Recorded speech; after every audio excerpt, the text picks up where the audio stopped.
Cuando creas un negocio, lo más importante es la asesoría legal y fiscal que te acompaña, porque si no, tenemos a nuestro eterno amigo de Hacienda y la Seguridad Social que nos pueden traer muchos disgustos. Así que en A Tu Manera Podcast, hoy tenemos con nosotros a Sol. Encantada de venir hoy. Bienvenida. Estoy muy contenta. Vamos al lío. Pues cuéntanos, Sol, ¿qué es lo que te dedicas? ¿Qué es lo que hacéis aquí en mi asesoría? Vale, principalmente es una asesoría, como conocería todo el mundo, ¿no? Aquí es donde a partir de ahora ya nos estigmatizan el podcast, a mí sobre todo, y van a decir que menudo rollo. Sí que es verdad que empezó como tal, pero después con el tiempo y con la experiencia nos fuimos dando cuenta de que era muy importante también meter un poco de estrategia de negocio. Sí que es cierto que nosotros lo aprendimos con el tiempo porque empezamos a emprender muy jóvenes, esto que se lleva ahora de emprendo con 23 años y tal, bueno, nosotros cuando no se llevaba lo de emprender joven, pues nos lanzamos a la piscina. Entonces con la experiencia y un poco también con los disgustos a las espaldas, pues fuimos aprendiendo que ser solo gestores, vamos a decir, se quedaba corto, porque hay muchas asesorías que se llaman asesorías, pero son gestorías. Entonces, vimos que también... Dime. ¿Cuál es la diferencia entre una gestoría y una asesoría? Pues realmente la línea está como bastante difusa a día de hoy, porque es bastante difícil de saber, pero yo, sobre todo, la diferencia la pongo en la gestoría, es la que gestiona los papeles y se limita pues, a hacer los trimestres y no te hace mayor revisión ni mayor análisis, y la asesoría es la que te aconseja qué tienes que hacer o cuáles son tus mejores opciones. O sea, creo que la diferencia fundamental está en basarse solo en trámites. Por ejemplo, muchas de las que son online, que tú simplemente vuelcas la documentación, efectivamente no revisan, simplemente con lo que tú das, ellos hacen y claro, luego puede haber problemas porque es responsabilidad tuya. Y la asesoría te dice, oye, no, mira, este gasto pues lo puedes meter o no lo puedes meter, quítalo, o mira, tu estrategia fiscal para este año debería ir orientada por esta vía, por esta otra. Entonces cambia un poco la manera de ver los negocios, yo creo. Claro, una solo te hace las sumas restas que haya que hacer. Correcto, efectivamente. Y la otra además te dice, oye, esto va mejor, esto peor. Efectivamente. Y actualmente, que parece que todo está súper digitalizado, ¿hay mucha diferencia entre solo hacer las sumas y restas o que alguien te asesore, alguien profesional, experto, te diga, oye? Sí, porque yo creo que también la experiencia es un grado y tú puedes ver tendencias en los números y en los negocios, ¿no? Sí. Entonces al final el analizarlos bien y ver qué proyecciones tienes y hacia dónde va el negocio, pues es muy importante saberlo. Y luego también en otros ámbitos, por ejemplo, la maternidad. Cambió un montón la normativa alrededor de la maternidad y la paternidad y cómo se gestionan las bajas y demás, sobre todo en la parte de los autónomos. Entonces yo creo que también programar, analizar y estructurar esas cosas es súper importante. Claro, porque una asesoría te ayuda a tomar decisiones, conocer cómo va a cambiar la forma financiera. Claro. Y supongo que también aquí entra el tema de subvenciones. Efectivamente, o bonificaciones también, por ejemplo, en la maternidad, paternidad, pues a la contratación. Ha cambiado muchísimo durante estas últimas legislaturas. Sí. Pero mogollón, antes estaba bonificado al 100% la contratación de un sustituto. Ahora no. Ahora no, ahora no. Ahora realmente tienes que cumplir una serie de requisitos, que sea menor de 30, que esté inscrito en el desempleo, y te bonifican solo una parte. Vale, o sea que ahora es más difícil tomarse una baja por bonificar la contratación. La paternidad y la maternidad más o menos funcionan igual, pero tienen eso. Sí. El cálculo de las cuotas ha cambiado también, de si estás en maternidad y paternidad, y luego la gente se lleva un susto porque se le hacen los recálculos y te cobran tanto como cobraste tú luego en la maternidad. O sea, tiene su aquel. A mí es ahí donde me parece importante, cuando afecta a tu vida. Claro, y aparte de esta casuística de paternidad-maternidad, ¿qué más casos una asesoría te da un valor añadido? Hombre, pues por ejemplo, en nuestro caso al menos, la parte de la estrategia del negocio, ¿no? Hacer pues una reunión donde tú veas ya no solo todos tus números, sino qué proyección tienes y nuevas ideas de cómo mejorar, digamos, el negocio, la rentabilidad, las ventas incluso en un momento dado. O sea, por dónde estás yendo y qué cosas están funcionando y cuáles no. Claro, pero eso ya es mucho más allá de una asesoría común, eso es una consultoría de negocios. Un poco, sí, digamos que esa es la parte donde me meto yo a decir que hacemos cosas un poco diferentes, ¿no? ¿Y tú, Sol, cómo es que te metes en tantos fregados? Porque de gestoría, asesoría a consultoría de negocios, cuéntanos un poco tu historia, ¿cómo empezó todo esto? Vale, mi historia, la verdad, que es un poco digna de estudio, es graciosa, yo así la veo, ¿no? Realmente, si nos ponemos en la historia larga, se puede remontar al bachiller. Yo había estudiado ciencias, ¿vale? De ciencias, y ahora supuestamente estoy en una carrera o en un oficio de letras, ¿no? Sí. Social, vamos a decir. Bueno, yo me fui a Londres ese verano a estudiar y se me fue un poco la olla. Yo no estaba convencida de ser biotecnóloga o psicóloga o cosas así. Mi madre estaba desesperada porque cada vez que me llamaba que había entrado en una lista que me podía matricular, yo le decía, no me matricules, que no estoy convencida. Y al final del verano le dije que me matriculara en Relaciones Laborales y Recursos Humanos. ¿Cómo fue ese cambio? Pues ¿cómo fue? Porque yo conocí allí un francés y le dije, yo preguntaba a todo el mundo, ¿no? Sí. ¿Tú qué estás estudiando? ¿Para qué sirve? ¿A qué te dedicas? Tal? Y este me contestó, yo estoy estudiando para ser jefe. Y yo, ¿eso dónde se estudia? y le dije yo, efectivamente, eso le dije, digo yo, ¿eso se puede estudiar? Entonces, bueno, el tío la verdad que estudiaba en un liceo de estos de mogollón de pasta y tal. Digo, a mí ahí no me llegan los recursos, que mis padres son funcionarios. Entonces estuvimos mirando y tal, y yo digo yo, ¿qué asignaturas tiene eso, no? ¿Qué estudias realmente? Desgránamelo. Y me hizo un listado y tal, y yo empecé a comparar a ver qué carreras podían tener unas asignaturas pues lo más parecido posible, ¿no? Entonces, en ese momento que habían cambiado los grados, porque yo soy primer año de Bolonia, pues había aparecido este grado que aunaba como diferentes materias, ¿no? Y para allá que me metí, mi madre dijo, ¿seguro, hija, que quieres que te matricule en esto? Porque no creo que tenga muchas salidas. Yo ahí utilicé una técnica de ventas, que ahora lo sé, que es que les busqué todas las posibles oposiciones que podía estudiar con esa carrera. Claro. Entonces, claro, mis padres funcionarios, familia funcionaria, dijeron, no, si abre tantas posibilidades de oposiciones, estudia eso, hija. Claro, yo sin ninguna intención de hacer oposiciones. Y así fue, entonces me metí por ahí. Yo también estudiaba música a la vez. Sí. Entonces creo que se me mezcló mucho la parte artística y digamos creativa con un estudio como muy técnico también y muy poco artístico, muy poco creativo. Entonces creo que mi afán por meterme por tantas cosas y desarrollar de esa forma el negocio, creo que fue por esa pata, digamos, de la creatividad, que creo que es lo que me puede diferenciar a mí más de cualquier otro asesor, digamos. Sí, que no simplemente te ciñes a presentar bien los impuestos y ver las bonificaciones. Claro, sí, le doy siempre como la vuelta de tuerca un poco a todos los negocios, digamos. Claro, tienes esa visión más amplia. Sí, puede ser. Y eso, tus clientes, ¿cómo lo valoran más? Yo creo que valoran mucho las ideas o sea, desde luego el que te liquiden los impuestos no lo valora nadie. Eso nadie, pero es un gran peso de encima que te quita. Totalmente, te quita problemas, pero son problemas que cualquier gestoría o asesoría te puede quitar realmente. Claro. Entonces, ¿cómo vas a valorar algo que realmente te puede hacer cualquier negocio igual que el mío? Entonces, yo creo que lo que más aprecian, digamos, es tener esa, por ejemplo, yo siempre digo que una reunión mínimo tiene que haber al año, ¿no? Esa es obligatoria para todo el mundo.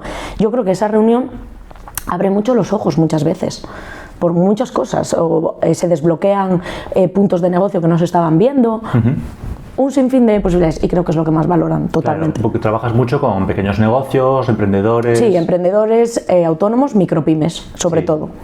Vale, que toda esa gente normalmente no tienen conocimientos financieros. Claro, de ventas tampoco muchas veces.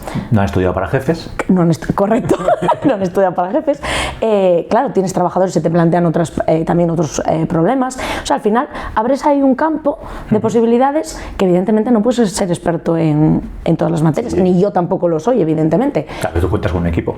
Efectivamente, yo cuento con un equipo, y luego también el ver muchos negocios y muchas casuísticas también te nutre a ti en tu experiencia. Claro, yo me nutro también de todos los clientes, porque al final todos pueden tener o llegar a tener las mismas situaciones o parecidas, y vista una, digamos, tú tienes más herramientas para gestionar las siguientes. Claro, porque no es lo mismo que tú con un emprendedor con su negocio, claro, que tienes 3 colegas y hablas con ellos. Correcto. Que tú hablas con cientos de personas, cientos de negocios. Correcto. Entonces, al final, la experiencia del resto a mí también me nutre. O sea, a mí esas reuniones me sirven de mucho también, para mejorar el servicio, digamos, y la asesoría. Además tienes un punto diferencial que con tus colegas no es tanto, que tú ves realmente las cuentas. Claro, efectivamente. Sabes exactamente cómo va. Claro, yo me paro y me detengo a analizarles la situación realmente, que eso también es otra cosa, que normalmente los jefes, digamos, de las asesorías igual no están tan pendientes de todos los clientes que tienen. Yo intento hacer un seguimiento, vamos, absoluto y total. Sí, o sea, que el cliente esté contento y que además su negocio mejore. Correcto. Y actualmente estamos en 2026, está habiendo un montón de cambios por todos lados. Sí. ¿Cuáles crees tú que son las 2, 3 tendencias que van a marcar este año, el que viene? ¿Tendencias en qué sentido? ¿De nuevos negocios o de cambios legislativos? Más de nuevos negocios. Vale, mira, yo creo, hay un negocio ahora mismo que se está desarrollando bastante, que es el tema de los centros de entrenamiento, por ejemplo. Y creo que va a tener mucha proyección y van a ir muy bien los negocios que aunan la salud, digamos, de los propios negocios, de la gente que emprende, de la gente que tiene un negocio, pues todo aquello que va por la vía del coaching, de la psicología, de esa parte, digamos, de entrenamiento, también de salud. Creo que toda esa parte, digamos, sanitaria, sí, en gran parte, sí, y de ayuda física, mental, emocional, o sea, toda esa parte creo que va a tener un arranque y un empuje muy grande dentro de estos próximos años. O sea que los gimnasios como los conocemos van a seguir evolucionando. Sí, ya están evolucionando. Es más, yo creo que los gimnasios como tal ya están girando, cogiendo otro rol totalmente distinto a este de entrenamientos. Entonces, entrenamientos personales, de grupos reducidos, entrenamiento de fuerza, eso está como bastante en tendencia, la verdad. También sectores digitales también, evidentemente, pero bueno, la IA evidentemente es otro factor. Sí, la IA, también, a ver qué pasa con ella. Efectivamente, pero creo que va a ser otro factor también ahí de peso, que va, pues, a ir saliendo por diferentes ramas y por diferentes tendencias, y sobre todo yo creo que va mucho por ahí. Salud y salud personal, digamos. Sí. Autocuidado. O sea, estamos en una época de muchísimo autocuidado en España. Yo creo que sí. Y después eso, los pequeños emprendedores que siempre estamos buscando nuevas oportunidades, viendo cómo mejorar nuestro negocio. ¿Tú cómo crees que la IA nos puede ayudar? Yo creo que la IA, el mayor fuerte que tiene ahora, pues corríjanme los que seguro aquí me va a caer hate o cualquier cosa de estas. Bueno, pues si cae hate, no, bienvenidos. Agradecidos. Yo creo que a día de hoy está muy bien para automatizar, de momento. Creo que la parte de creación, aunque cree imágenes y demás, sí, eso es obvio, creo que la parte de creación cojea todavía, y creo que también el coger información hay que tener cuidado también. O sea, creo que está todavía, aunque avance muy rápido, creo que está en una etapa todavía muy en bragas, vamos a decir, y que es peligrosa a día de hoy. Creo que puede ser un arma de doble filo. Entonces, creo que falta, pues bueno, expertos también que al final lo desarrollen, que al final no todo el mundo va a poder ser experto en ello, el que se forme pues va a ir un paso por delante, evidentemente, pero creo que a día de hoy para automatizar está bien. Para hacer otras cosas, bueno, está verde. Sí, yo creo que sí, sin ser yo ninguna experta en inteligencia artificial, Para desarrollo, por ejemplo, de programación y demás, creo que también puede ser de mucha ayuda, pero bueno, lo dicho yo, ahí no es mi sector, ni mucho menos.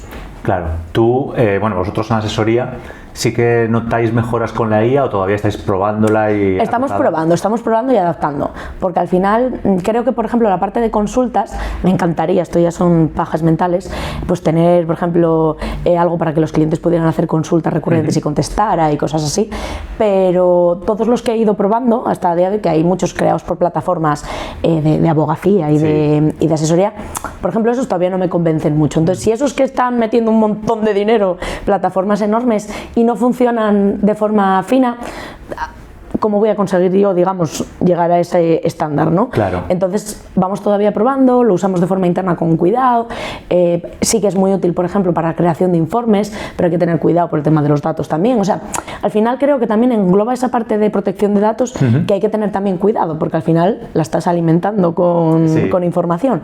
Entonces, por eso digo, sí que la vamos usando, vamos probando, pero todavía no la tenemos 100% que digas, la utilizo solo para esto y me va genial. O sea, estamos ahí todavía haciendo probatinas. Sí, sí que he visto casos de personas que la han usado a nivel profesional para escribir textos legales o así, y a simple vista, para alguien que no es del tema, le parece que está correcto. Ahí está el tema. Pero el que sabe dice, aquí hay un error sutil. Correcto, son matices, que al final está ahí el tema. Claro, para los temas jurídicos hay muchas normas que derogan normas, normas que cambian una norma solo en un párrafo.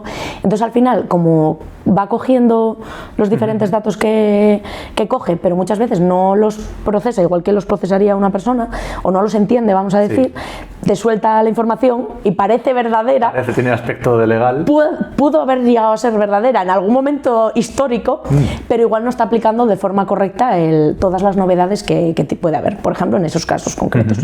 Claro. Y en temas legales, a nivel jurisdicción aquí en España, sí. ¿Crees que va a haber cambios? Tiene que haberlos. ¿En qué sentido tiene que haber? Pues, por ejemplo, la protección de datos que tienen que aplicar en todas estas herramientas. Porque al final, sobre todo si son temas jurídicos, imagínate, si tú estás metiendo, yo qué sé, datos personales de la gente o datos económicos, claro, ¿eso dónde va a ir? ¿Cómo se va a gestionar? Claro, eso va a ir un agujero negro. Efectivamente. ¿Qué pasa? Claro, entonces ¿hasta dónde llegamos con eso? Entonces yo creo que al final la norma siempre va por detrás de la realidad, esto nos lleva pasando históricamente, entonces esto va a ser lo mismo, pues al final con los años y con la práctica irá saliendo normativa al respecto. Sí.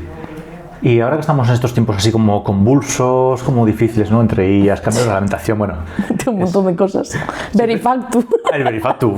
¿Eso qué va a pasar? Yo creo que se lo van a cargar, pero bueno, eso ya es opinión mía. Ojalá me equivoque, ojalá no me equivoque, pero vamos, yo creo que... Porque después del Verifactu viene la factura electrónica. Sí, van de la mano, digamos, van ligados. Son dos normativas que son diferentes, que eso mucha gente le confunde también, son diferentes las normativas, pero van vinculadas. Entonces, bueno, eso a ver qué pasa con ello también. Se supone que ahora 2026 sale Verifactu. Efectivamente, o sea, ya estaría, pero lo han prorrogado el 2027. Entonces, ¿qué va a pasar el 2027? Ya lo veremos. No se sabe.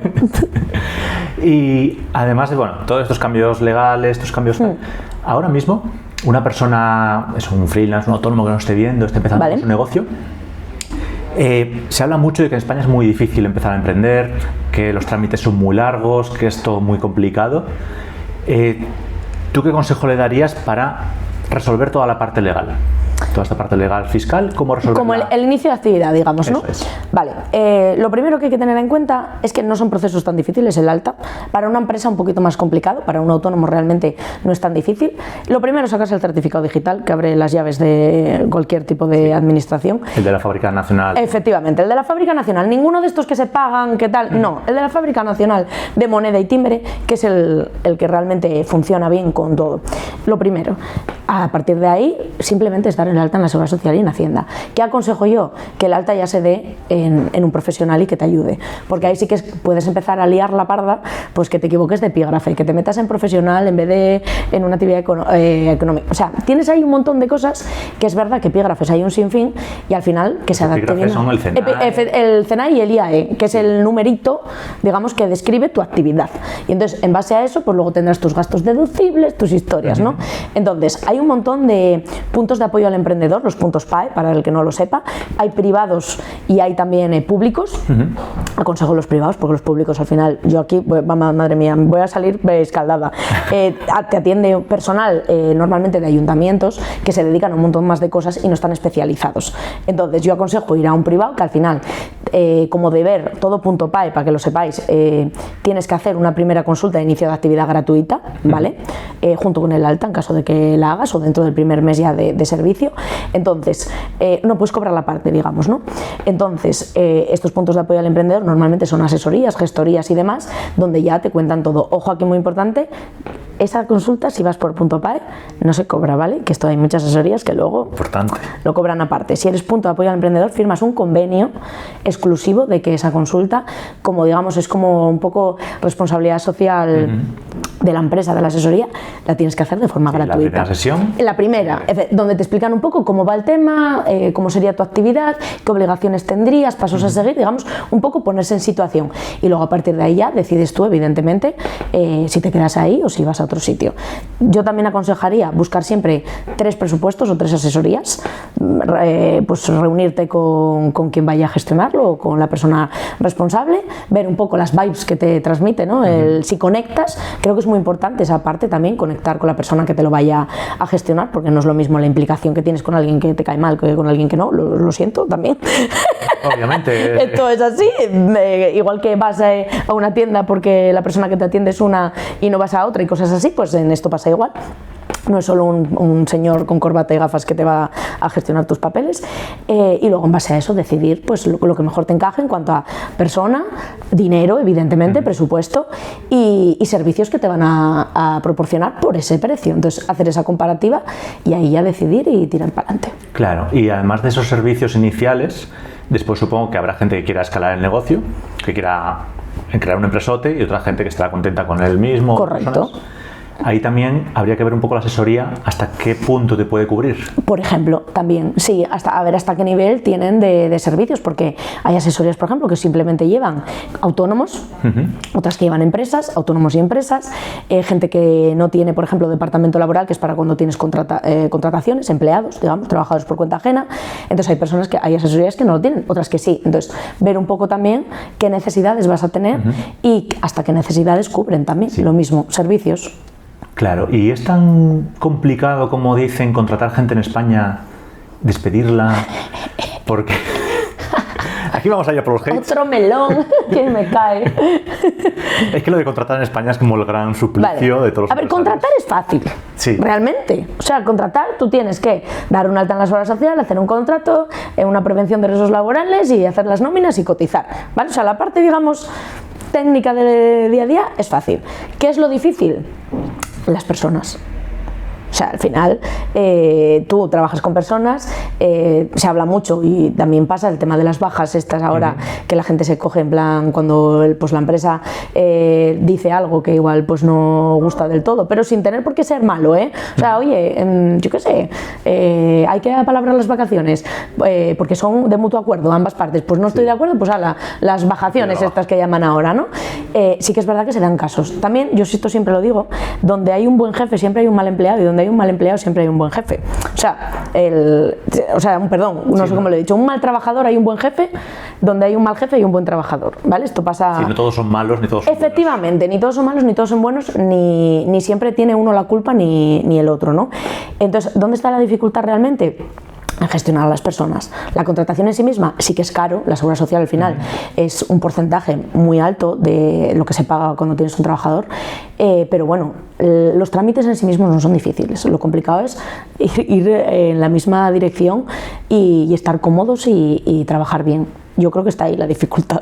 Sí, la dificultad en todo en la vida, que es las personas. Como las personas efectivamente. Nos entendemos entre nosotros. Claro, efectivamente, hay gente que tú igual en un sitio que trabaja en X empresa está encantado de la vida, todo funciona súper bien y la misma persona en otra empresa pues está desquiciada, no le gusta nada y puede ser el mismo trabajo.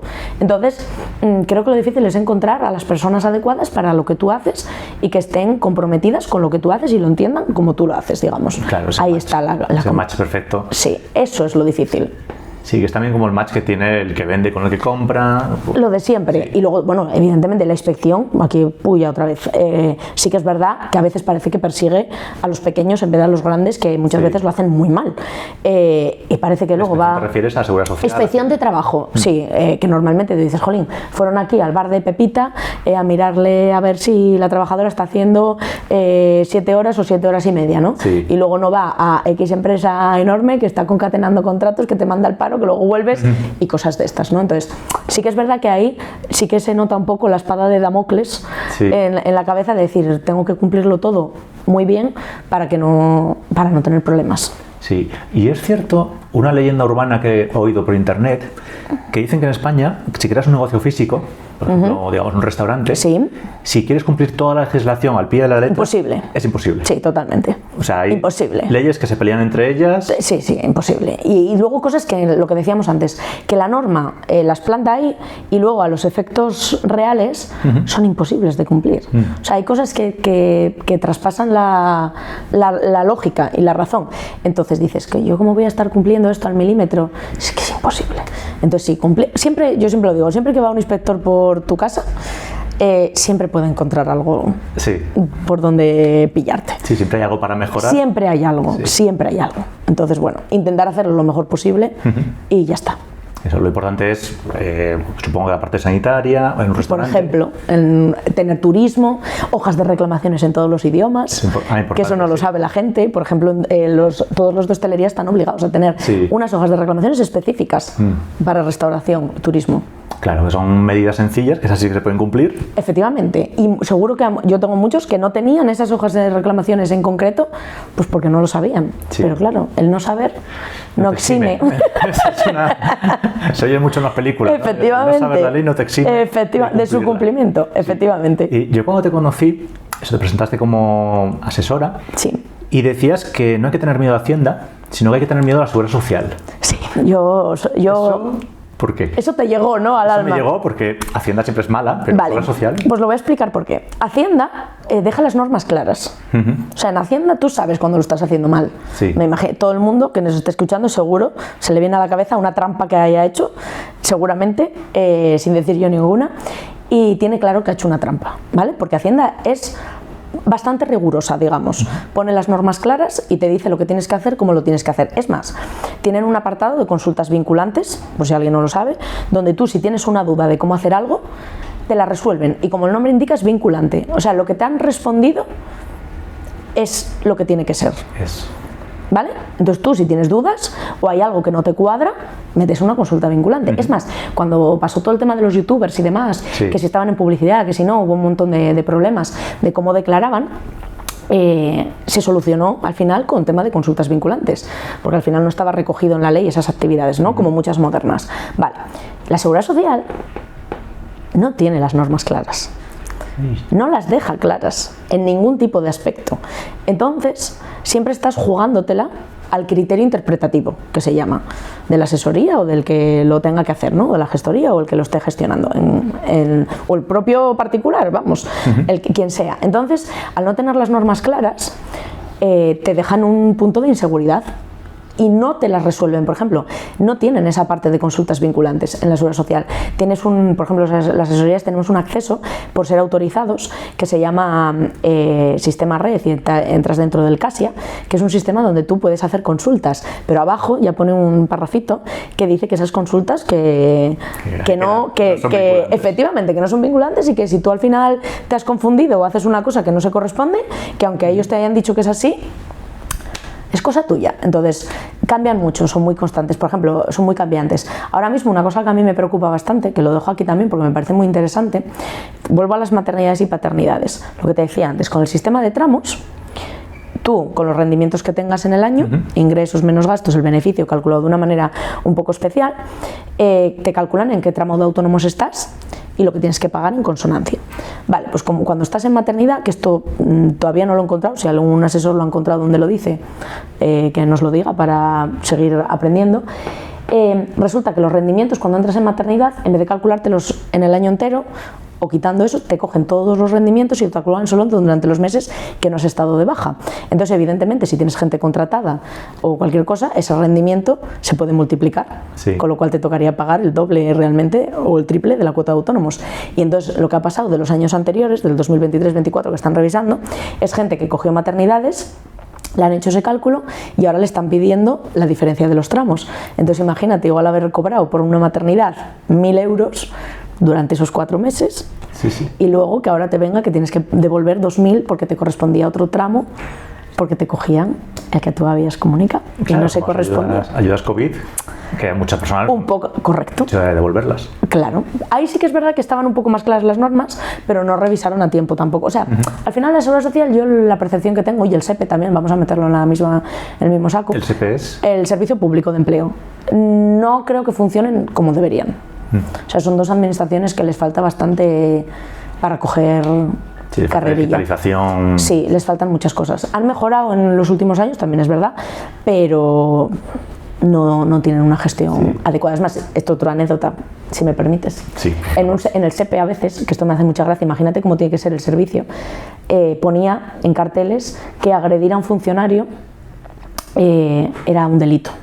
O sea, para que lleguemos a ese extremo, creo que funciona muy mal el sistema. Tiene que haber muchos días de furia. Efectivamente. Entonces, creo que ahí debería haber un barrido y una limpieza y un progreso considerable. Es una actualización al siglo XXI. Efectivamente. Que llevamos unos cuantos años. Efectivamente. Sí. ¿Y Hacienda es tan tecnológica, tan primer nivel, como se dice? O sea, sí, Hacienda. Los de cobrar vamos bien en España, Sí, número sí, uno. Hacienda es puntera. Sí, hay lo de, efectivamente, lo de cobrar y tener los dineros bajo control, eso se les da bien. Sí, es más ahora, también otro ejemplo. Las inspecciones las hacen con inteligencia artificial o con sistemas muy perfilados de comparativas incluso. Tú si estás en un bar, como decías antes, tú tienes un bar y a tu alrededor hay tantos bares parecidos o similares al tuyo, entonces esto antes claro lo hacían a mano, por cuántas barras de panes comprabas o cuántos huevos y cuántos pinchos vendías y cosas así, ¿no? Hacían sus estadísticas igual pero más a la antigua usanza. Ahora cogen pues la herramienta que tengan, hacen los porcentajes y si tú te quedas por debajo de la media de los que están a tu alrededor estás defraudando y te piden las diferencias. Aunque el negocio igual haya ido mal o hayas tenido que cerrar 15 días. Explícaselo, pero ya de primeras... De primera ya eres un defraudador. Ya estás con el punto rojo, sí.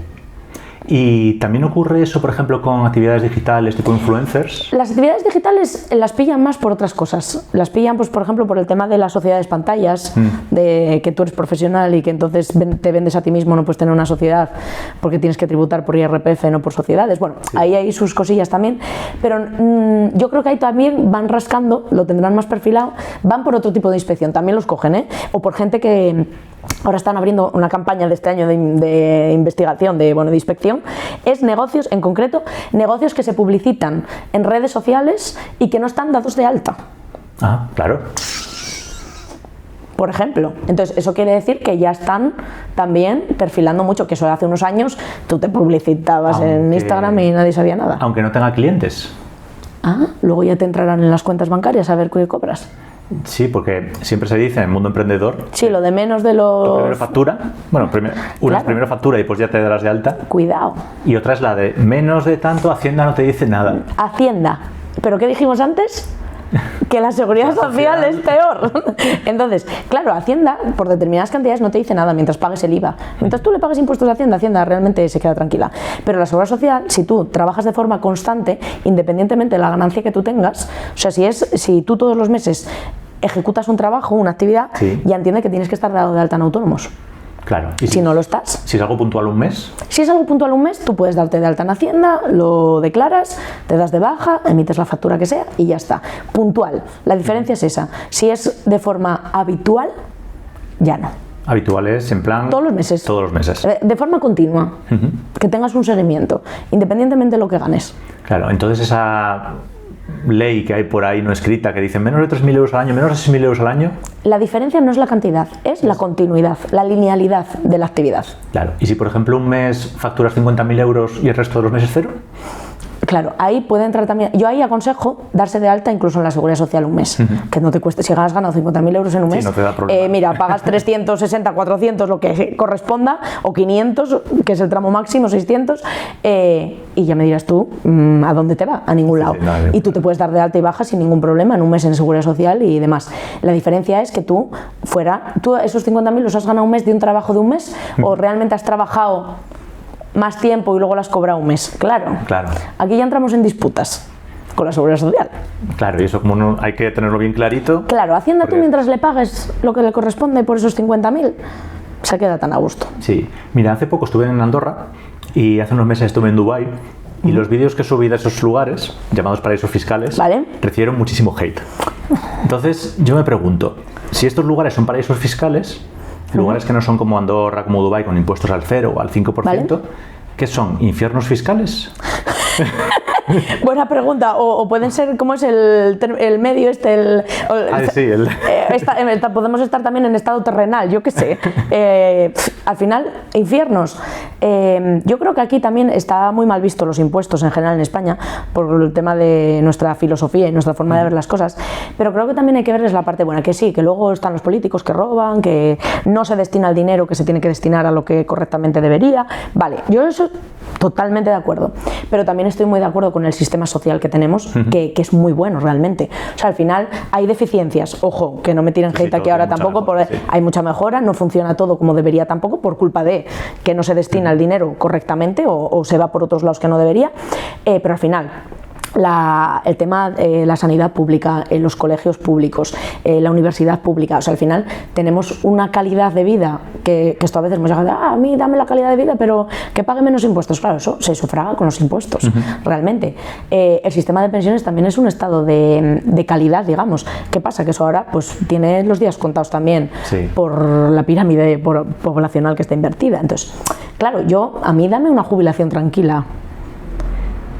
Y con recursos y prefiero pagar para tenerla, que no estar en esta situación, por ejemplo, de incertidumbre, de que no sé qué va a pasar. Sí, como estamos todos en nuestra generación. Efectivamente, que al final estás trabajando, cotizas desde hace un montón de tiempo y dices, ¿y yo qué voy a tener por este dinero? Claro, a mí eso sí que me causa incertidumbre y problemas, es decir, joder, pues yo para qué pago esta mierda y para qué hago esto si al final luego no voy a tener, digamos, lo que tienen otros al haber pagado lo mismo o parecido, ¿no? Entonces yo creo que por lo que tenemos que pelear es porque realmente esos derechos o ese estado de bienestar se cumpla. O sea, yo voy a pagar mis impuestos, de puta madre, pero a mí el estado de bienestar que se me cumpla. Que haya suficientes médicos, que haya suficientes profesores, que se tengan pensiones dignas, o sea, que se cubra. Sí, ya que nosotros cumplimos nuestra parte, claro, efectivamente, que el Estado cumpla su parte. Efectivamente. Yo creo que la protesta tiene que ir siempre encaminada por ese lado. Sí, sí.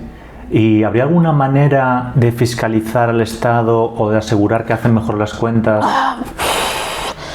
Realmente en parte para eso está Europa, ¿no? Para controlar un poco lo que hacen, ¿no? Yo creo que al final sería endurecer un poco los puestos políticos, sobre todo, que al final fueran puestos pues no remunerados o puestos altruistas o puestos, digamos, de un carácter normal, no con esos sueldos de la leche, ¿no? Y que tampoco luego no haya pensiones vitalicias después de estar 8 años en el poder, cosas de estas. Entonces creo que si eso se limitara y la gente que estuviera en el poder lo hiciera de forma más altruista o más real, no habría... Si no fuera una carrera, sino... Efectivamente, que no fuera... servicio público. Efectivamente, y que fuera gente formada realmente para esos puestos. Que no tengas que tener 50 asesores y 50 asesores y asesores de los asesores y asesores de los asesores. Que al final hubiera equipos bien formados con diferentes disciplinas y que realmente pudieran hacer... las cosas bien, sin necesidad de pagar no sé cuántos tropuñentos de sueldos. Sí, yo creo que está sobredimensionado. Sí. Para el servicio que dan. Sí, yo creo que sí. Y actualmente, o sea, tú que estudiaste para jefa, parece que te va bien, ¿no? Parece que va bien la cosa. Sí. ¿Tú le ves futuro a todo el trabajo que hacéis, asesorías, consultores de negocio? Porque ahora parece que la IA va a comerlo todo. Yo creo que sí, que futuro siempre va a haber. Evidentemente, no todos sobrevivirán. Esto es así, pero igual que ha pasado en otras crisis. O sea, en otras crisis o en otros cambios industriales o en otros cambios tecnológicos, en otro tipo de cambios, ¿no? Al final, unas puertas se cierran y otras se abren. El tema será ver cuáles son las que se abren y pasar por esas puertas y no intentar pelearse con la puerta que está cerrada. Entonces, yo creo que siempre va a haber futuro porque al final, aunque esté la IA y nos ayude y se puedan programar muchas cosas, Hacienda también va seguramente automatizar procesos, va a poner las cosas, yo espero y creo, más sencillas, lo de los 85.000 estos también, de si no llevas a esa facturación que te van a quitar el IVA, sí. Efectivamente. Yo creo que sí que es verdad que se afinará, ¿no? Pero creo que al final, si tú sabes, digamos, ir permutando o ir adaptándote a las situaciones, yo creo que se va a seguir manteniendo, porque vuelvo a lo mismo, igual no de la forma más técnica o más de picar datos, pero sí esa parte, por ejemplo, de estrategia y de ayuda en tu negocio, es que eso todo el mundo lo va a seguir necesitando y los negocios van a seguir existiendo. Si nos cargamos a la masa empresarial, ¿qué hacemos? ¿Qué hacemos? ¿De qué vivimos? Pues de la paguita o de trabajo de funcionario. Claro, ¿y la paguita quién la crea? ¿Y al funcionario quién le paga? Bueno, las ayudas de Europa. Ya, pero esas también... Sí, no hay empresas que paguen, no va a ningún lado. Efectivamente. Entonces, empresas va a haber siempre.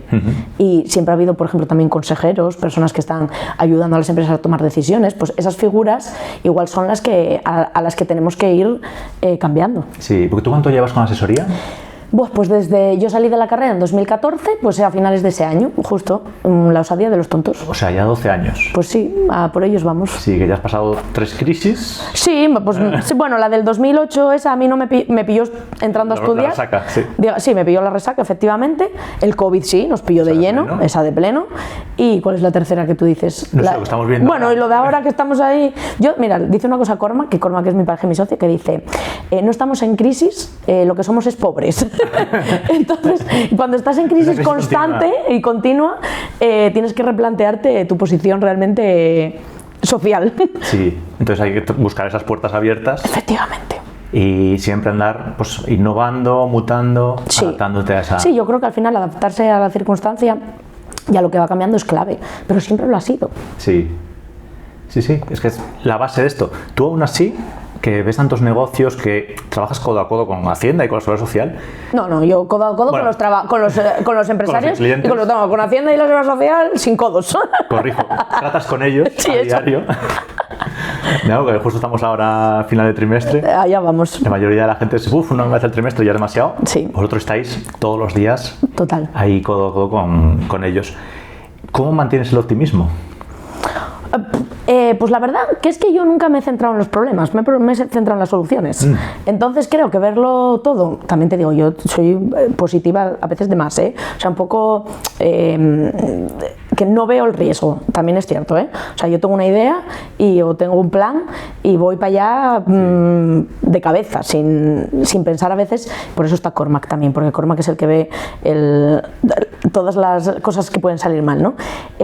Yo creo que al final es también forma de ser, también te digo, pero creo que al final, si tú te centras solo en los problemas, te quedas en un espacio muy reducido y no progresas ni ves nuevos caminos por donde ir y esas puertas abiertas, ¿no?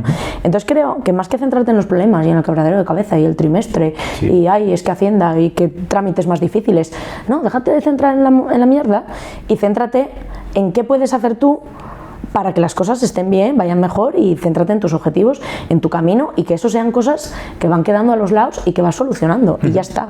Entonces yo creo que siempre me he centrado mucho en eso, en la parte de la solución y muy poco en el problema, porque un problema, tengo un cliente también que dice que los problemas solo son problemas si... ¿Cómo es? No, el problema, si es cosa de dinero, no es un problema. Ah, claro.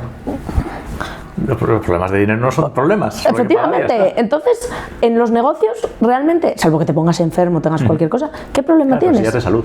Claro, ¿qué problema tienes? ¿Cuál es tu mayor problema? Sí, ¿El de dinero? Facturando más todo se soluciona. Pues ponte a vender. O sea, así de claro. No hay más. Que tienes problemas de los negocios, normalmente de dinero. ¿Cómo se soluciona el problema de dinero? Vendiendo. Haciendo las cosas bien. Déjate de preocupar de ahí es que no vendo, no tengo dinero, cuánto me lleva Hacienda y céntrate más en, para llegar a mi objetivo, cuánto tengo que vender o cuánto tengo que hacer. Yo siempre me centré en eso. Claro, y tus clientes, supongo que tendrás bastantes que llegan tristes, deprimidos, en plan de a ver cómo salimos de ahí. ¿Tienes algún truco secreto para transmitirles esa energía, ese optimismo para venga para adelante? No, la verdad, ser yo. O sea, así de claro. Yo nunca me he escondido, ni me he puesto trajes que no son lo mío, ni tacones, así que bueno, al principio un poco sí para confundir a la gente y parecer mayor, pero después cuando ya me di cuenta de que eso no tenía sentido, pues no disfrazarme y también contarles a veces que ese problema he pasado yo o ha pasado otra persona y que en lo que hay que centrarse es en la solución y la solución es esta. Entonces creo que es eso básicamente, transmitir mi conocimiento y mi forma de entender las cosas. Y ya está. Un poco transmitir esa osmosis. Sí, que que se pegue un poco, sí. Sí, y además de ese motivador, ese salto, después hay que mantener una constancia, te pones... Como todo en la vida. Hay que vender tanto y eso toca todos los días trabajar. Correcto. Como todos los días estudiar, como todos los días hacer diferentes actividades. Efectivamente. ¿Esa disciplina crees que ahora es más difícil con todo el ruido que hay, de redes sociales, de medios y tal? Es fácil perderse. Sí, estoy de acuerdo, porque al final hay un montón de gurús que cada uno te dice cómo tienes que vender o cómo tienes que hacer las cosas, o sí, gurús sobre todo. Yo creo que al final cada uno tiene que encontrar su forma, hay múltiples, y dar con ella, prueba y error, probar, y cuando encuentras la que es, quedarte. Ir mejorándola siempre, evidentemente. Lo de la mejora constante es un punto fundamental en todos los negocios, pero es buscar pues en dónde estás tú cómodo. Y a partir de ahí, pero también en el negocio en sí mismo, es encontrar tu forma. Más que copiar a tal gurú que ha dicho que ahora es de moda esto, el mes que viene cambia. Busca tu manera. Al final, yo creo que la gente que más vende o la gente que está... Ojo, otra cosa es que uses herramientas que te ayuden para vender, pues meter publicidad, evidentemente, eso está todo genial y hay múltiples formas, que eso al final es el marketing, la publicidad de toda la vida. Claro. Pero el vender tú, digamos, o tu negocio, creo que eso depende de ti mismo y de la esencia que tú le quieras impregnar. Y creo que es la gente que más vende, es la que realmente vende como es. O sea, que no se inventan personajes, no hacen un espectáculo hacia afuera. Hay gente que un poco lo adorna, pero yo creo que sí, sobre todo yo, por lo menos por los análisis y demás, la gente que vende es la gente que es como es, va bien y va mal. Vas a tener mucho hate o mucha gente que no te compre, pero igual que no te tiene que comprar todo el mundo. Claro. Igual que tienes gente que no te compra, tendrás otra mucha que sí que te compre. ¿Y crees que se vende bien en España o que nos falta mucho por aprender? Que se vende, no, se vende fatal. ¿Sí? Yo creo que sí, que hay mucho miedo a la venta. Por la falta de... Igual que hay miedo al mundo autónomo y demás, creo que es falta de formación. ¿Quién te ha enseñado a ti a vender? Nadie. El vendedor de enciclopedias en aquellos tiempos que había, que era el mal ejemplo. Claro, entonces, ¿quién te enseñó a vender? ¿Quién te enseñó a ser empresario? No te enseña nadie. Igual que muchas cosas, ¿eh? No te enseña nadie tampoco a comer, la nutrición, el deporte. No te enseñan. Entonces creo que son partes fundamentales de la vida con las que te encuentras pasados los 20 y pico años. Claro, y dices, ¡oh! Sí, porque es muy curioso, en la educación reglada no existe curso de ventas. No existe nada. Pero las ventas te valen para todo en la vida, ¿eh? Aunque seas, puedes ser empresario, emprendedor, pero una persona en cualquier otro ámbito, el saber vender te vale también para muchas cosas. Sí, porque saber comunicarse y conectar con el otro. Claro. Sí, estas habilidades esenciales. Claro. Como dices tú, el cuidado personal, el comer. Claro, que eso hay mucha gente que lo tiene intrínseco. Hay diferentes cosas, hay gente que ya de natural le sale. Pero hay mucha gente que esto, trabajándolo, lo puedes mejorar. Sí. ¿Y cuáles crees que son las dos habilidades esenciales, fundamentales, para empezar a vender? Tener cara. Vosotros tenemos una cara, ¿no? O sea, echarle jeta a la vida creo que es fundamental en todo. Si no echas jeta no lo vendes. Esa osadía. Efectivamente, tener osadía para eso y creer en lo que haces. O sea, tener autoestima contigo y con tu producto o tu servicio. Creo que es fundamental. Si no estás confiado de lo que estás haciendo o de lo que vendes, lo vas a vender mal, porque no te lo estás creyendo tú. Entonces creo que esas dos cosas van muy ligadas. O sea, tú tienes que ser el primer fan de tu producto. Claro. El mega fan, ¿no? Claro. Y de ti mismo también, si te vendes a ti. Claro. Sí, a ver, luego hay que controlar el ego, ¿eh? Tampoco hay que venirse muy arriba y ser un flipado de aquí a mí no me sopla nadie. Pero equilibrando y trabajando esa parte también, evidentemente, ¿qué vas a vender si no te lo crees? Pues nada. ¿Y hace falta levantarse a las 5 de la mañana, hacer burpees, tatuarse el cuerpo y todas esas cosas? Mira, yo no me levanto a las 5 de la mañana porque no puedo con la vida a esas horas. Yo soy del rango, siempre lo digo, no soy ni muy de mañana ni muy de tarde, soy del rango intermedio del día. Cuando hay luz de sol. Efectivamente. Entonces, yo me levanto tranquilamente a las 8 de la mañana, 7 y media, 8, dependiendo un poco del día, de que haga deporte o no.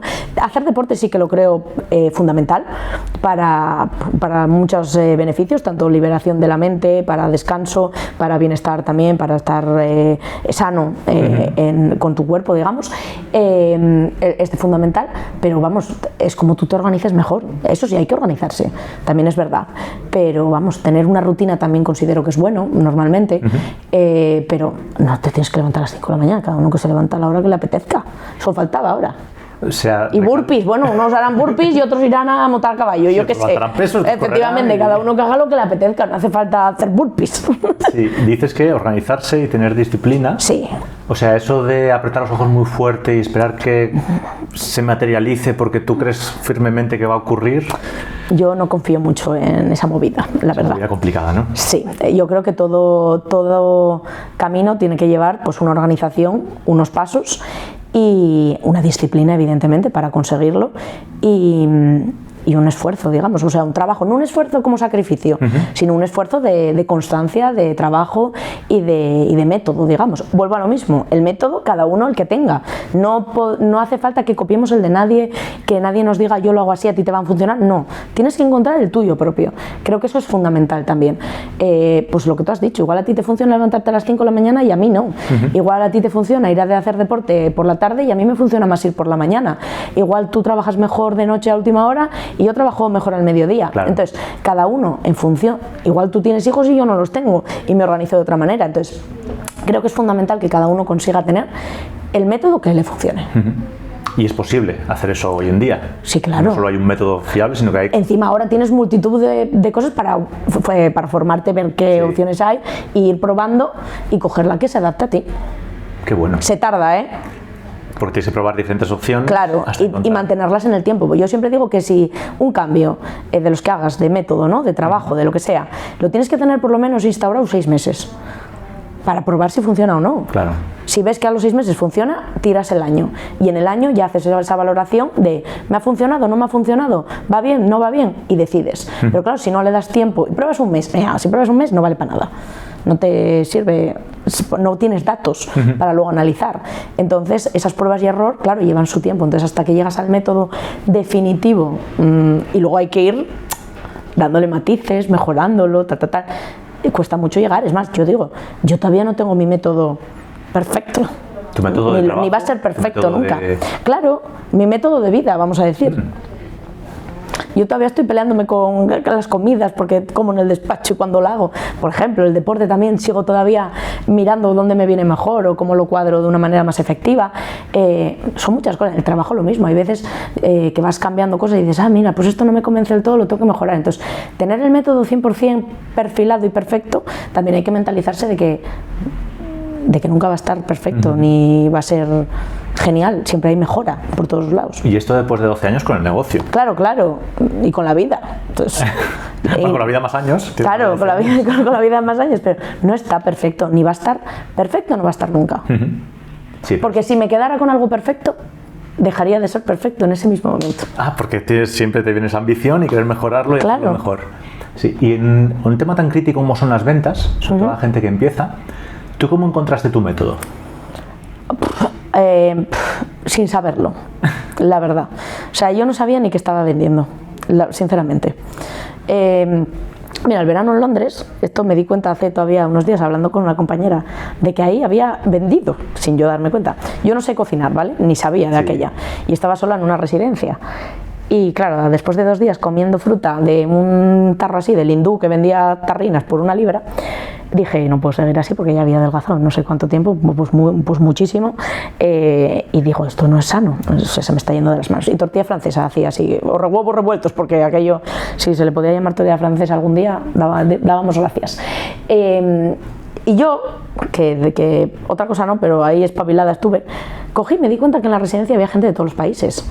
Y yo dije, joder, digo, si yo reúno aquí a la gente y les digo que si compramos la comida, o sea, los productos todos, nos vamos a ahorrar dinero. Aquí somos todos estudiantes, nos hace falta ahorrar dinero si luego el fin de semana queremos salir. Y les digo que hacemos equipos por nacionalidades y que cada uno cocine una semana cosas típicas de su país. Igual a mí esto me sale bien y yo no cocino nunca. Y los reuní allí todos, les vendí como que el ahorro de dinero, que les vendí, claro, me doy cuenta que vendía ahora, ¿no? El ahorro de dinero, que encima íbamos a cocinar menos porque solo cocinabas una semana cada, no me acuerdo cuánto salía, cada 2 meses, una cosa así, y que aquello era, encima íbamos a probar comidas de diferentes países. Claro, a todos les parecía una grandiosa idea.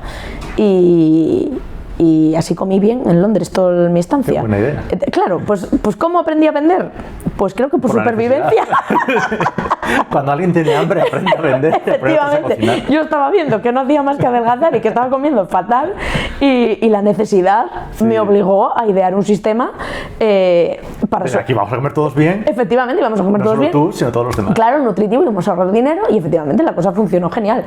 Yo no cociné porque yo me dedicaba a recaudar el dinero y yo iba a la compra, ¿no? Y compraba los productos. La gestora. Efectivamente, yo me convertí en la gestora del chiringuito, ¿no? Entonces creo que al final ahí fue uno de los grandes aprendizajes y donde se aprendió a vender sin darme cuenta que estaba vendiendo. Y luego con el tiempo, cuando abrimos la asesoría, que lo mismo, claro, imagínate, yo nunca había hecho prácticas en ningún sitio de asesoría, eran mis padres funcionarios sin ningún tipo de contacto, ni de contacto con el mundo empresarial en ningún momento. Yo no sabía, por ejemplo, que existían los networkings, ni los eventos, ni tal, lo descubrí como 3 o 4 años después. Entonces yo que dije, bueno, estoy en un barrio, porque estaba, el primer despacho que abrimos era en Avilés, en Versalles, y yo dije, vale, pues yo estoy aquí en un barrio, necesito que entren clientes, nadie va a entrar aquí a contarnos su vida, o muy poca gente. Encima somos muy jóvenes, poca gente va a confiar en gente tan joven, sin experiencia, ellos no lo sabían, pero bueno. Pero a todos los engañados que a día de hoy seguís con nosotros, gracias a Dios. Siguen contentos. Pues yo dije, pues tengo que salir al barrio. Entonces yo lo que hice fue, sin ganar un duro, pues me iba a la peluquería del barrio, que hoy, a día de hoy es clienta, me fui a la de las uñas del barrio, que también se convirtió en clienta, iba a los bares, a la barra del bar a sentarme a tomar el café para acabar teniendo conversación pues con el que estaba al otro lado, captamos bares también, y al final fue pues el decir, tengo que salir a hacer barrio, por ejemplo, lo mismo, fue la necesidad, aquí nadie está entrando a comprar, pues tengo que salir yo. ¿Y dónde lo tengo más cerca? Pues en ese caso, en el barrio. Luego ya descubrí pues esos eventos, que iba gente y demás, y yo iba y hablaba. Ir, hablar y efectivamente vas conectando con la gente. Conoces gente, entonces fue así poco a poco. Luego ya, bueno, ya entras también en el tema de las redes sociales, evidentemente, pues vendes por ahí también y se van abriendo, digamos, los caminos, ¿no? Pero pues por la necesidad. Sí, la necesidad es la que te azuza el ingenio y avanzas para adelante. Total. Y hablando de networkings... Y la jeta, que yo tengo mucha. La jeta, que son muy importantes. La jeta. Osadía y confianza. Efectivamente. Importante para vender. Y hablando de los networkings, que es algo que ha habido como una explosión últimamente. Mogollón. O sea, ahora ya parece que todo el mundo tiene que estar fuera ahora de casa todo el mundo ahí trabaja. A todas horas. ¿Tú cómo ves ese mundillo de los networkings desde tu experiencia, de lo que has visto? Vale, a favor y en contra. Claro. O sea, sí que es verdad que son muy nutritivos, sobre todo cuando empiezas, por ejemplo. Al final, si tú tienes poco trabajo, puedes dedicarle tiempo pues a esa parte de hacer conexiones, dedicarte a la venta, etcétera, etcétera, y estar muy conectado con ello. Entonces vete a muchas cosas porque más gente conocerás y más cosas llegarás a hacer, pero creo que llega un momento también en el que cuando el trabajo empieza a subir y tu tiempo también empieza a menguar, digamos, creo que hay que ser un poco más selectivo y ya quedarte en los lugares en los que realmente funciona. Entonces creo que hay un mogollón, como tú dices, algunos, y vuelvo a lo mismo, unos que les valen a un tipo de personas y otros a otras. Entonces, igual que en todo, encontrar dónde está el de tu sitio, ¿no? Claro. Con la gente que conectes, con la gente que realmente sale negocio, donde te sientas cómodo, puedas hablar de tus cosas. Entonces creo que, como todo, volvemos a lo mismo, como trata de personas, pues encontrar un grupo en el que realmente estés cómodo y quitar ruido. Al final, si ya estás en una situación, digamos, de pues, ventas constantes, que ya estás muy acostumbrado, que ya la cosa funciona bien, pues hay que empezar a ser un poco más selectivo también. Sí, y cuando ya el negocio está más asentado, también está el formato de mastermind, ¿no? Sí, también. A mí me gusta. Reunirte con otra gente del sector. O de otros sectores, depende ya cómo lo configures. Y ahí te nutres mucho también de las ideas de los demás. Claro, ahí compartes con gente en situaciones similares. Claro, pero eso ya es un poco más pequeño, con gente pues con la que ya tienes que tener un vínculo un poco mayor, porque al final si quieres contar cosas pues más delicadas necesitas tener confianza. No estás ahí abierto al general del mundo. Entonces, bueno, yo creo que también es nutritivo, pero vuelvo a lo mismo. Ya seleccionando donde realmente te interesa estar. Claro, porque nosotros estamos en Asturias y aquí ya hay bastantes opciones de networking. Sí, mogollón, no me quiero imaginar en Madrid, no paras nunca en casa. Claro, entonces si estás a eso no estás trabajando. Claro, y sí, vale para vender un poco, pero hay que trabajar, obviamente. Efectivamente. Y después ya cuando el negocio empieza a ir bien, empiezas a facturar, ahora, yo que vengo mucho de la parte de los negocios digitales, se habla mucho de no me preocupa Hacienda, me monto una LLC en Estados Unidos. Sí. ¿Eso realmente es tan maravilloso como lo pintan? Vale. ¿O es otra cosa de la idea del gurú de turno que... Un poco ¿Qué sí. pasa en la realidad ahí? A ver, yo creo que aquí volvemos a lo mismo. Hay que estar bien informado, hay que ver lo que haces, etcétera, etcétera. Entonces, monto una LLC que me sale más barato. Bueno, vale, ¿sabes cuánto te cuesta para empezar tener un asesor allí? Porque alguien te lo tendrá que llevar. Sí, hombre, los sueldos de Estados Unidos son más altos que los de España. Por ejemplo, ¿vale? Entonces empieza a informarte por los costes que tiene montar esa empresa, porque aunque de impuestos sea menos, si al final te lo llevas en pagar otras cosas que hay que pagar, pues de qué te sirve, ¿no? Entonces creo que al final esos son como, sí, huidas de guruses en muchos casos, porque al final luego Hacienda también te mira dónde has estado viviendo, qué has hecho, o sea, miran más cosas, no solo dónde se pagan menos impuestos. Entonces yo creo que independientemente de mi creencia, lo que hay que hacer siempre es informarse bien. Entonces, ¿qué riesgos tiene? ¿Qué condiciones tiene? ¿Y qué costes tiene? Y entonces ahí ya sí te lo piensas bien. Pues vale, pues aquí tengo este coste, esta situación, esta forma de gestionarlo, tengo que cumplir estos requisitos y cuáles tengo en el otro sitio, ¿vale? Yo en las LLC lo desconozco todos los requisitos que tengan, pero vamos, yo para mí la clave en todas estas cosas siempre es informarse bien y no dejarse llevar ni por la tendencia del momento, ni dejarse llevar por alguien que yo ya lo he hecho y he hecho no sé qué y me va genial. No, infórmate bien. Y además una cosa importante, que si resides en España, es muy probable que te acaben fiscalizando aquí en España. Efectivamente. Que eso está bien controlado. Correcto. Sí. No, porque me doy de alta aquí también, pero factura mi LLC de ahí, claro.